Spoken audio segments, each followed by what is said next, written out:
युग अपने हाथ यहाँ वहां करते हुए यामिनी को ढूंढते हुए कहता है, यामिनी, यामिनी कहाँ हो तुम? युग को सिवाय सफेद रोशनी के कुछ और दिखाई नहीं दे रहा था और ना ही उसे यामिनी की आवाज सुनाई दे रही थी। अभिमन्यु और कछुए को भी कुछ दिखाई नहीं दे रहा था। उनकी आंखों के सामने भी सफेद रोशनी छाई हुई थी। वो सफेद रोशनी धीरे धीरे अपने आप कम होने लग जाती है और उसके कम होने के साथ ही युग को यामिनी दिखाई देने लग जाती है। यामिनी युग के सामने थी। युग को यामिनी का चेहरा धुंधला नजर आ रहा था, पर जैसे ही सफेद रोशनी आसपास से पूरी तरह से छटती है, युग को यामिनी का चेहरा एकदम से क्लियर दिखाई देने लग जाता है। युग के सामने उसकी यामिनी खड़ी हुई थी, जिससे वो बेइंतहा मोहब्बत करता है। यामिनी की आंखें अश्कों से भरी हुई थी। उसकी आंखों में बड़े बड़े सफेद मोती थे। यामिनी की आंखों में आंसू देखकर युग की आंखें भी आंसुओं से भर आई थी। यामिनी नम लहजे में युग को देखते हुए कहती है, युग बाबू, युग बाबू।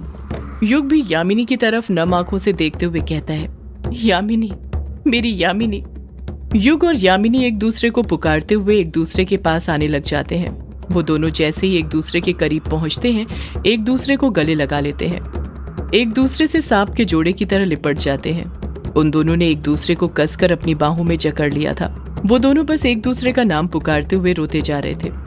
उन दोनों को देखकर ऐसा लग रहा था जैसे दो प्रेमी सदियों बाद मिल रहे हों। वो तड़प, पीड़ा, विरह, इतने दिनों तक जो उन दोनों ने सहा था, वो आंसुओं के रूप में बाहर निकल रहा था। यामिनी रोते हुए युग का नाम पुकारते हुए कहती है, युग बाबू, युग बाबू। युग भी यामिनी का नाम पुकारते हुए रोते हुए कहता है, यामिनी, यामिनी। युग और यामिनी एक दूसरे के आलिंगन में खो गए थे। उन दोनों को देखकर ऐसा लग रहा था जैसे दोनों उसी आलिंगन में खोए रहना चाहते हैं। यामिनी अपने आप को संभालती हुई रोती हुई युग से कहती है, युग बाबू, आपने मेरे लिए अपने पिता।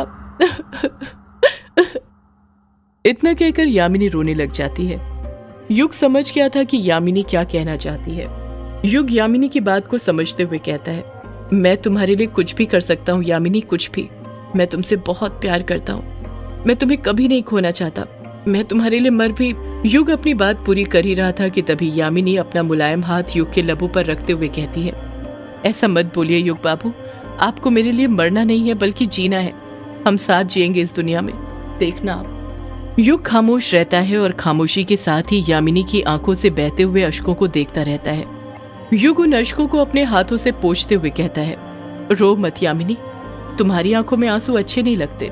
यामिनी रोते हुए कहती है, कैसे न रोऊं युग बाबू, मैंने आपको उस दिन कितना बुरा भला कहा, आपके दोस्तों के साथ क्या नहीं किया और आप फिर भी मुझे बचाने आए। क्यों युग बाबू, क्यों? युग यामिनी को समझाते हुए कहता है, क्योंकि मैं तुमसे बहुत प्यार करता हूँ यामिनी, और जो एक दूसरे से प्यार करते हैं वो एक दूसरे को अच्छे से समझते हैं। मुझे पता है तुमने उस दिन जो कुछ भी किया था मुझे और मेरे दोस्तों की जान बचाने के लिए किया था। तुम बुरी नहीं हो यामिनी, बस बुरा होने का नाटक कर रही थी। तुम्हें क्या लगा मैं तुम्हारा ये नाटक समझ नहीं पाऊंगा? मैं तुमसे बहुत प्यार करता हूँ यामिनी, और मुझे पता है तुम बुरी नहीं हो बल्कि बहुत अच्छी हो। युग की बातें सुनकर यामिनी का मन भर आया था। उसे युग की आंखों में अपने लिए असीम प्यार नजर आ रहा था, जिसकी कोई सीमा नहीं थी। वो प्यार अनंत था और प्यार असल में अनंत ही होता है। अभिमन्यु युग और यामिनी के बीच में दखल देते हुए कहता है, तुम ग्रेवयार्ड कोठी क्यों आई थी यामिनी, और उस काले साए की कैद में कैसे फंस गई? यामिनी कुछ जवाब नहीं देती है, खामोश रहती है। कछुए के मुंह में जो धुआं गया था, उस धुएं में से अजीब सी मरे हुए इंसान की गंध आ रही थी, और वही गंध अभी भी कछुए को कहीं न कहीं अपने मुंह के अंदर महसूस हो रही थी, जिस कारण वो अपने में ही खोया हुआ था। उन तीनों की बातों पर ध्यान ही नहीं दे पा रहा था। युग भी यामिनी पर दबाव बनाते हुए कहता है, हाँ यामिनी, तुम यहाँ पर क्यों आई थी और उस बॉटल में कैसे कैद हो गई? बताओ यामिनी। यामिनी युग की आंखों में देखते हुए कहती है, आप जानना चाहते हैं युग बाबू कि मैं यहाँ पर क्यों आई थी? युग हामी भरते हुए कहता है, हाँ यामिनी, और सिर्फ मुझे ही नहीं मेरे दोस्तों को भी सब कुछ जानना है। तुम बताओगी ना? यामिनी युग की आंखों में देखते हुए ही कहती है, हाँ युग बाबू, मैं आपको सब कुछ बताऊंगी। आप जानना चाहते हैं ना मैं यहाँ पर क्यों आई थी? तो फिर चलिए मेरे साथ। युग हैरानी के साथ कहता है, पर कहाँ यामिनी? यामिनी युग का हाथ थामते हुए कहती है, आप बस चलिए युग बाबू, मैं आपको सब कुछ बताती हूँ। इतना कहकर यामिनी अपने कदम आगे बढ़ाने लग जाती है। युग भी उसी के पीछे पीछे जाने लग जाता है, और उसके साथ ही अभिमन्यु और कछुआ भी। कुछ ही मिनटों में यामिनी, युग, अभिमन्यु और कछुए को लेकर कुएं के पास आ जाती है। वही कुआं जो ग्रेवयार्ड कोठी के पीछे था। वो चारों ही इस वक्त कुएं के पास खड़े हुए थे और वहां पर उन चारों के सिवा इस वक्त कोई और मौजूद नहीं था। युग अपने आसपास देखते हुए कहता है, तुम हमें यहाँ कुएं के पास लेकर क्यों आई हो यामिनी? यामिनी कुएं के अंदर झांकते हुए कहती है, बताती हूँ युग बाबू, सब बताती हूँ। इतना कहकर यामिनी सीधे कुएं के अंदर छलांग लगा मारती है। युग चीखता है, यामिनी! यामिनी की इस हरकत से अभिमन्यु और कछुआ भी दंग रह गए थे। उनकी समझ नहीं आ रहा था कि यामिनी का इस तरह कुएं में कूदने का क्या कारण हो सकता है। युग कुएं के अंदर देखते हुए कुएं में कूदने की सोच ही रहा था कि तभी वो देखता है कि कुएं के अंदर से हवा में उड़ते हुए यामिनी बाहर आ रही थी। जब यामिनी कुएं से बाहर आती है तो युग देखता है कि यामिनी के हाथों में यक्षिणी का ताज था, वही ताज जिसमें लाल रंग का हीरा लगा हुआ था। युग उस ताज को देखते हुए हैरानी के साथ कहता है, ये ताज यहाँ पर कैसे? यामिनी युग के सवाल का जवाब देते हुए कहती है, आपको याद है युग बाबू, आपने मेरा बंगला मुड़ा घाट पर आह्वान किया था और दीपक की लौ की अग्नि के अंदर मैं आपको दिखाई दी थी। युग तुरंत हाँ में अपना सिर हिलाते हुए कहता है, हाँ यामिनी, मुझे याद है। यामिनी अपनी बात को आगे जारी रखते हुए कहती है, उसी रात उस काले साए ने डायना पर हमला किया था। उसकी आवाज सुनने के कारण मेरा आपसे संपर्क टूट गया था और फिर जल्दी जल्दी में मैंने अपना ताज इसी कुएं के अंदर रख दिया था, क्योंकि ये वही कुआं है जिसके पास वो काला साया नहीं आ सकता था। युग, अभिमन्यु और कछुआ तीनों ही गौर से यामिनी की बातें सुन रहे थे। यामिनी आगे कहती है, जिस रात मैंने ये ताज यहाँ पर छुपाया था उसी रात हम सबको ग्रेवयार्ड कोठी छोड़कर जाना पड़ा, क्योंकि वो काला साया सबके सामने आ गया था और उस वक्त आपको मेरी सच्चाई पता नहीं थी कि शालिनी के शरीर के अंदर मैं हूँ, जिस कारण मैं इस ताज को यहाँ से नहीं निकाल पाई थी और ये यहीं पर छूट गया था। यामिनी ताज पर हाथ फेरते हुए कहती है, ये ताज ही है जो मुझे यक्षिणी बनाता है, इसके बिना मेरी शक्तियां अधूरी हैं। इसी को लेने मैं यहाँ पर आई थी। अभी यामिनी ने अपनी बात पूरी ही की थी कि तभी अभिमन्यु उस पर शक करते हुए कहता है, तुमने कहा यामिनी कि वो काला साया इस कुएं के पास नहीं आ सकता, फिर तुम कैसे कैद हो गई? तुमने अपना ताज यहाँ से लिया क्यों नहीं जब लेने आई थी तो? अभिमन्यु के ये बात कहते ही यामिनी अतीत की यादों में खो जाती है। उसे वो पल याद आने लग जाता है जब वो ताज लेने के लिए ग्रेवयार्ड कोठी की तरफ अपने कदम बढ़ाए जा रही थी। आधी रात हो चुकी थी और यामिनी धड़ाधड़ अपने कदम ग्रेवयार्ड कोठी की तरफ बढ़ाए जा रही थी। ये वही रात थी जब यामिनी तारा को झरने के पास अकेला छोड़ कर आई थी, ये कहकर कि उसे जरूरी काम से जाना है और उसका जरूरी काम ताज पाना था।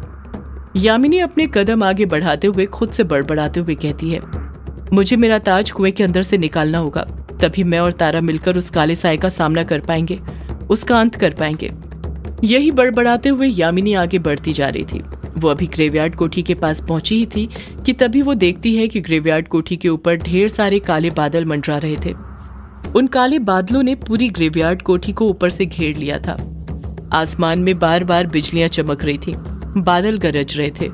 उन काले बादलों को देखकर यामिनी समझ गई थी कि वो काला साया पृथ्वीलोक पर मौजूद जितनी भी काली शक्तियां थी उनका आह्वान कर रहा था, उन्हें वहां पर बुला रहा था।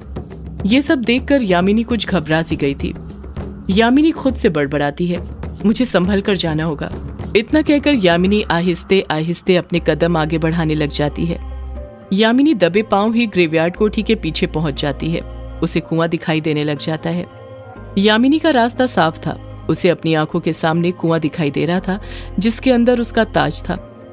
यामिनी इतनी जल्दी में थी कि उसने नोटिस ही नहीं किया था कि वो कुछ ज्यादा जल्दी ही कुएं के पास पहुंच गई थी। कुएं के पास पहुंचकर यामिनी चैन की सांस लेने लग जाती है। यामिनी लंबी आह भरते हुए कहती है, अब उस काले साए का अंत निश्चित है। उसे मेरे और तारा के हाथों से कोई नहीं बचा सकता है, उसका अंत आ गया है। इतना कहकर यामिनी कुएं के अंदर झांकने ही वाली थी कि तभी युग के पुकारने की आवाज सुनाई देती है, यामिनी तुमने ऐसा क्यों किया? यामिनी तुम ऐसा कैसे कर सकती हो? युग की आवाज सुनकर यामिनी हैरान हो जाती है। वो जज्बातों में बह जाती है और वो तुरंत पीछे पलटती है। जब वो पीछे मुड़ती है तो देखती है कि उसके पीछे कोई नहीं था। युग का दूर दूर तक कोई नामो निशान नहीं था। यामिनी समझ जाती है कि कुछ न कुछ गड़बड़ जरूर थी। अगले ही पल वो सतर्क हो जाती है और अपने आसपास गौर से देखने लग जाती है। यामिनी लेफ्ट राइट अपना सिर घुमा ही रही थी कि तभी युग की रोती हुई आवाज सुनाई देती है, तुमने ऐसा क्यों किया यामिनी, क्यों किया? मुझे धोखा क्यों दिया यामिनी, क्यों दिया? यामिनी अपने आसपास देखते हुए ही भारी लहजे में कहती है, ये चालबाजी तू किसी और के साथ करना, मेरे साथ नहीं। मैं यक्षिणी हूँ, यक्षिणी, तेरी मौत। जैसे ही यामिनी अपनी बात खत्म करती है, उसके सामने कहीं से ढेर सारा काला धुआं जमा होने लग जाता है और अगले ही पल वो धुआं काले साये में बदल जाता है। काला साया यामिनी से 8 कदम की दूरी पर खड़ा हुआ था। काला साया डरावनी हंसी में हंसते हुए कहता है, तो बच्ची मेरी आवाज पहचान गई। यामिनी पलट कर कहती है, अच्छा हुआ तू मेरे सामने आ गया, मैं आज ही तेरा यहीं पर अंत कर दूंगी। काला साया हंसते हुए कहता है, तू मेरा अंत करेगी? बच्ची मेरा अंत करेगी? यामिनी गुस्से से अपनी मुट्ठी भींचते हुए कहती है, हाँ, ये बच्ची तेरा अंत करेगी। इतना कहकर यामिनी ने कुएं के अंदर अपना हाथ डाला ही था कि जैसे ही वो कुएं को छूती है, वो कुआं धुएं में बदलने लग जाता है और वो धुआं अगले ही पल गायब हो जाता है। कोई कह ही नहीं सकता था कि कुछ देर पहले यामिनी कुएं के पास खड़ी हुई थी। वो पूरा कुआं धुएं से बना हुआ था। असली कुआं तो यामिनी से अभी भी 10 कदम की दूरी पर था। यामिनी कुछ समझ ही नहीं पाई थी कि उसके साथ क्या हुआ था। काला साया हंसते हुए कहता है, तू मेरा छलावा भी नहीं समझ पाई बच्ची, और तू मेरा अंत करेगी। मेरा अंत कोई नहीं कर सकता क्योंकि मैं अंत हूं। यामिनी बिना वक्त गवाए तुरंत पीछे मुड़ती है और असली कुएं के पास जाने लग जाती है। उसने अभी 1 कदम ही आगे बढ़ाया था कि तभी पीछे से धुएं से बनी हुई जंजीरें आती हैं और उसके पैरों में लिपट जाती है। यामिनी धड़ाम से नीचे गिर जाती है। यामिनी दर्द से चीखती है, आह! वो काला साया यामिनी को घसीटते हुए अपने पास खींचने लग जाता है। यामिनी कुएं से दूर होने लग जाती है। यामिनी कुएं से कुछ इतनी दूर हो जाती है कि उसके लिए कुएं के पास पहुंचना कुछ कठिन हो गया था। यामिनी गुस्से के साथ उन धुएं से बनी हुई जंजीरों को देखती है और अपने मंत्रों की शक्ति से उन्हें तोड़ देती है। वो जंजीरें धुएं की तरह उड़ने लग जाती हैं। यामिनी वापस से खड़ी होती है और उस काले साये को गुस्से के साथ देखते हुए कहती है, तुझे क्या लगता है कि मैं अपने ताज के बिना तेरा सामना नहीं कर सकती? उसके बिना भी मैं तेरा सामना कर सकती हूँ। अपने मंत्रों की शक्ति से तेरा खात्मा कर सकती हूँ, समझा तू?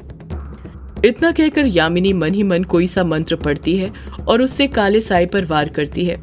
यामिनी के हाथों से एक रोशनी निकलती है और सीधे उस काले साये को छू जाती है, पर उस काले साये पर कुछ असर नहीं पड़ता है। वो अपनी जगह से टस से मस नहीं होता है। यामिनी फिर मंत्र पढ़ती है, पर इस बार भी उस काले साये पर उसका कुछ असर नहीं होता है।